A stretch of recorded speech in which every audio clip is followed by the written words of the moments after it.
తయారు చేసే వ్యక్తి ఉన్నాడు కాబట్టి ఈ మైకు మన దాకా వచ్చింది. చూడండి, ఉన్న ప్రతిదాని వెనుక తయారు చేసిన వారు ఉన్నారు. అలాగే మన వెనుక మనల్ని పుట్టించిన దేవుడు ఉన్నాడు. మనం పుట్టించిన దేవుడు ఉన్నాడు. ఆయనే సృష్టికర్త. ఆయనే సృష్టికర్త. సృష్టిలో ఉన్న దేనిని మీరు పూజించకూడదు. సృష్టి అంతటి మీద మిమ్మల్ని నేను అధిపతిగా, అధికారిగా మిమ్మల్ని పెట్టానని దేవుడు అంటే సృష్టిలో ఉన్నవన్నీ పూజించే మనస్తత్వాన్ని కలిగి ఉంటున్నాడు. మనకి అదేమంటే ఏమన్నా తెలుసా, మాకున్నది ఇది, మాకున్నది ఇది.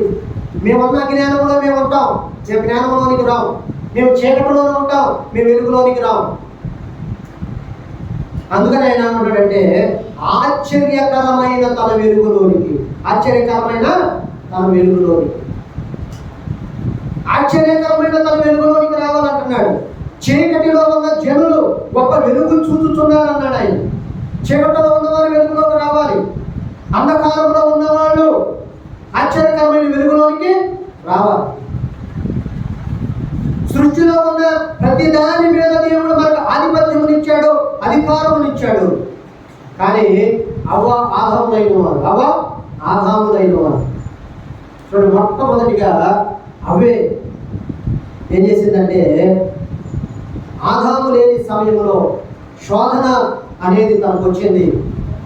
ఆదాము లేని సమయంలో కొద్ది మాటల చేత తన కొద్ది మాటల చేత టైఫాయిడ్ వచ్చిన వాళ్ళకి వారం రోజులు కోర్చుకుంటుంది. అలాగే అపవాది కూడా, సర్పము కూడా అవ్వతో ఒక కోర్సు పెట్టింది. ఇన్నాళ్ళు ఆదాము వచ్చే టయానికల్లా ఇతనిలో ఈమెలో పరివర్తన తీసుకురావాలి, ఈమెలో మార్పు తీసుకొచ్చేయాలి, పూర్తిగా నా స్వాధీనంలో వచ్చేయాలి, పూర్తిగా దేవుడి మాటలు మర్చిపోవాలి, దేవుడి వాక్యం మర్చిపోవాలి, దేవుడి నిబంధన మర్చిపోవాలి, దేవుడు చెప్పిన మాటలన్నీ కూడా మర్చిపోయి ఆ మైండ్ అంతా కూడా పోవాలి. ఆ మైండ్ అంతా పోవాలి. ఏమైపోవాలంటే ఈమె నా మనిషిగా మారిపోవాలి. నా మనిషిగా. కొంతమందికి తల మీద దెబ్బ తగిలినా, యాక్సిడెంట్ అయినప్పుడు తలకు తగిలినా అంతకుముందు జరిగినవన్నీ మర్చిపోతారు. పెళ్ళి అయితే పెళ్ళి అరిగించిన సంగతి మర్చిపోతారు. భర్త ఉంటే భర్త ఉన్న సంగతి మర్చిపోతారు. పిల్లలు ఉంటే పిల్లలు ఉన్న సంగతి మర్చిపోతారు.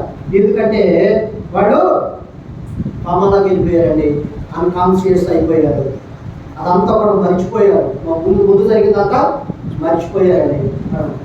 అలాగే తను కూడా ఏమైందంటే తన మైండ్ అంతా కూడా బ్రెయిన్ వాష్ చేసేసాడు. ఈ దినాల్లో కూడా సమాజంలో చాలా మంది మైండ్ బ్రెయిన్ వాష్ చేస్తున్నారు.